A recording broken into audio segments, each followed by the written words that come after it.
Hi hello ನಮಸ್ತೆ. ಇವತ್ತೊಂದು ಹೊಸ ಆಫ್ ರೋಡ್ ಟ್ರೈ ಮಾಡಿದ್ದೀನಿ, ನೋಡೋಣ ಎಕ್ಸ್ಪೀರಿಯನ್ಸ್ ಹೇಗಿರುತ್ತೆ ಅಂತ. ಆ್ಯಕ್ಚುಲಿ ಇವತ್ತು ಸಿರ್ಸಿ ಹೋಗಬೇಕಿತ್ತು. ಸಿರ್ಸಿ ಅಂತಂದರೆ ಸಿರ್ಸಿ ವಾನಹಳ್ಳಿ ಜಡ್ಡಿಗದ್ದೆ ಹೋಗಬೇಕಿತ್ತು. ಸೊ ನಾನು ಕುಮಟಾ ಶಿರ್ಸಿ ರೋಡಲ್ಲಿ ಬರ್ತಾ ಇದ್ದೆ.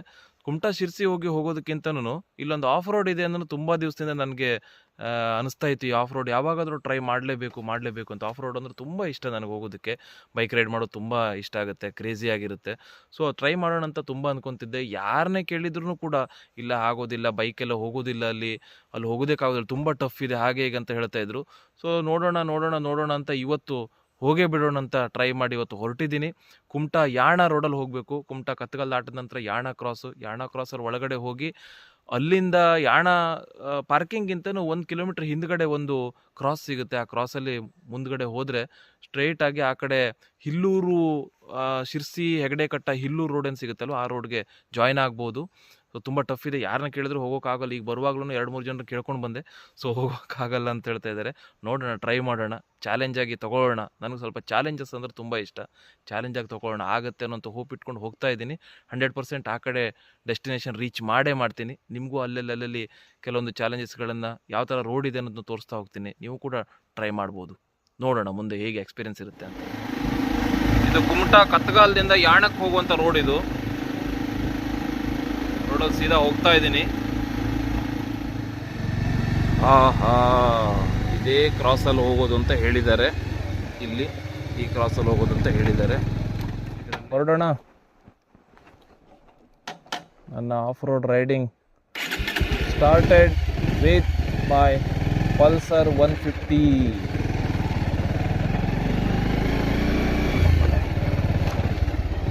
ನೋಡೋಣ, ತುಂಬ ಡಸ್ಟ್ ಇದೆ ಇಲ್ಲಿ.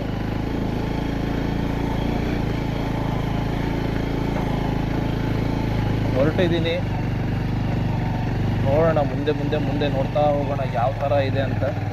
ಫುಲ್ ಡಸ್ಟ್ ಇದೆ, ಕಾಲಂತೂ ಕೆಳಗೆ ಬಿಡೋ ಹಾಗಿಲ್ಲ. ಕಾಲು ಕೆಳಗೆ ಬಿಟ್ಟರೆ ಮೇಲೆ ಫೂಟ್ ರೆಸ್ಟ್ರ ಮೇಲೆ ಇಡೋ ಹಾಗಿಲ್ಲ, ಆ ಥರ ಇದೆ. ನೋಡೋಣ. ಎಕ್ಸ್ಪೀರಿಯನ್ಸ್ ಅಂತೂ ಬ್ಯೂಟಿಫುಲ್.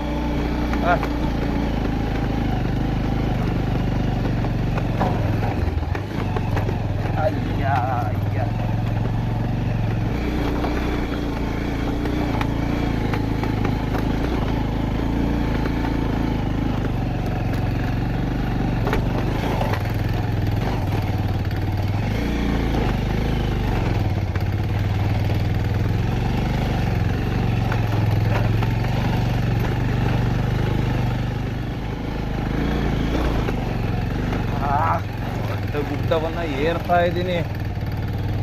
ಸಿಕ್ಕಾಪಟ್ಟೆ ಗುಡ್ಡ ಇದೆ. ನನ್ನ ಗಾಡಿ ಮೇಲೆ ಸ್ವಲ್ಪ ಲೋಡ್ ಕೂಡ ಇದೆ. ಸಿಂಗಲ್ ಇದ್ರೆ 100% ಬರ್ಬೋದಾಗಿತ್ತು ಈಸಿಯಾಗಿ. ಗಾಡಿ ಮೇಲೆ ನಮ್ಮ ಮೋದಿ ಕೇರ್ನ ಅಗ್ರಿಕಲ್ಚರ್ ಪ್ರಾಡಕ್ಟ್ ಫುಲ್ ಲೋಡ್ ಹಾಕೊಂಡು ಬಂದಿದ್ದೀನಿ. Best of the best experience ಮಾತ್ರ ಇದು ಮಾತ್ರ.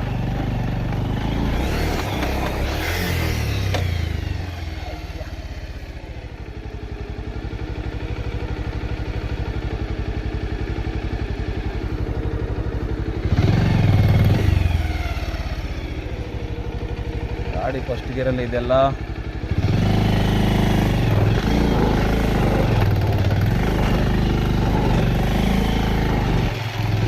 ಡಸ್ಟ್ ಇರೋದ್ರಿಂದ ಟೈರ್ ಗ್ರಿಪ್ ಆಗ್ತಾ ಇಲ್ಲ.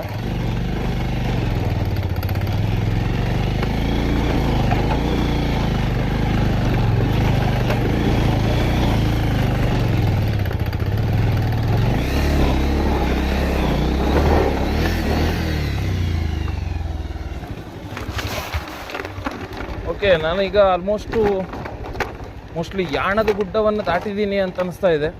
ಯಾಕೆಂತಂದರೆ ಮಣ್ಣು ನೇಚರ್ ಚೇಂಜ್ ಆಗಿದೆ. ಮಣ್ಣು ನಾರ್ಮಲಿ ಮಣ್ಣಿಗೆ ಬಂದಿದೆ, ಇದು ಕಾಣಿಸ್ತಾ ಇದೆ ಮಣ್ಣು. ನೋಡಬೇಕು, ಯಾಣದ ಮಣ್ಣು ಯಾವಾಗಲೂ ಕಪ್ಪು ಬೂದಿ ಥರ ಇರುತ್ತೆ. ಅದೇನೋ ಕತೆ ಹೇಳ್ತಾರಲ್ಲ, ಭಸ್ಮ ಆಗಿರ್ತಕ್ಕಂಥ ಒಂದು ಗುಡ್ಡ ಅಂತೆ. ಸೊ ಅದು ಸೇಮ್ ಮಸಿ ಬೂದಿ ಥರನೇ ಕಾಣಿಸುತ್ತೆ, ಇದ್ದಿಲು ಬೂದಿ ಥರ ಕಾಣಿಸುತ್ತೆ. ಇಲ್ಲೊಂದು ಡೀಪ್ ಡೌನ್ಸ್ ಕಾಣಿಸ್ತಾ ಇದೆ. ನೋಡೋಣ, ಇದೊಂಥರ ಎಕ್ಸ್ಪೀರಿಯನ್ಸ್. ಈಗ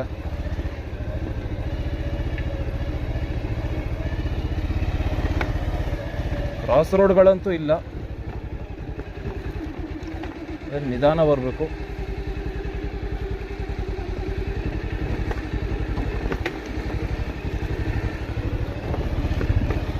ಆಹಾ, ವಾವ್, ಬೆಸ್ಟ್ ಎಕ್ಸ್ಪೀರಿಯನ್ಸ್ ಗೈಸ್. ಏನು ತೊಂದರೆ ಇಲ್ಲ, ನಾರ್ಮಲ್ ಇದೆ ರೋಡು. ಆ ಕಡೆ ಒಂದು ಘಾಟ್ ಮಾತ್ರ ಡಸ್ಟ್ ಅಂತ ಅನ್ನೋದು ತುಂಬ ಡಸ್ಟು. ಮತ್ತು ನನ್ನ ಪ್ರಕಾರ ಒಂದು 30 ಸೆಂಟಿಮೀಟ್ರ್ ಹತ್ರ 1 ಫೀಟ್ ಅಷ್ಟೇ ಡಸ್ಟ್ ಇರ್ಬೋದು. ವೀಲ್ ಗ್ರಿಪ್ ಆಗೋದಿಲ್ಲ, ಹಾಗಾಗಿ ಸ್ವಲ್ಪ ಕಷ್ಟ ಆಗುತ್ತೆ. ಅಡ್ವೆಂಚರೈಸ್ಡ್ ವೆಹಿಕಲ್ ಆರಾಮ್ ತರ್ಬೋದು. ಈ ಕಡೆ ಸೈಡ್ ವೆಹಿಕಲ್ ಪಾರ್ಕಿಂಗ್ ಪಾಯಿಂಟ್ಗೆ ಬಂದು ರೀಚ್ ಆಗಿದ್ದೀನಿ.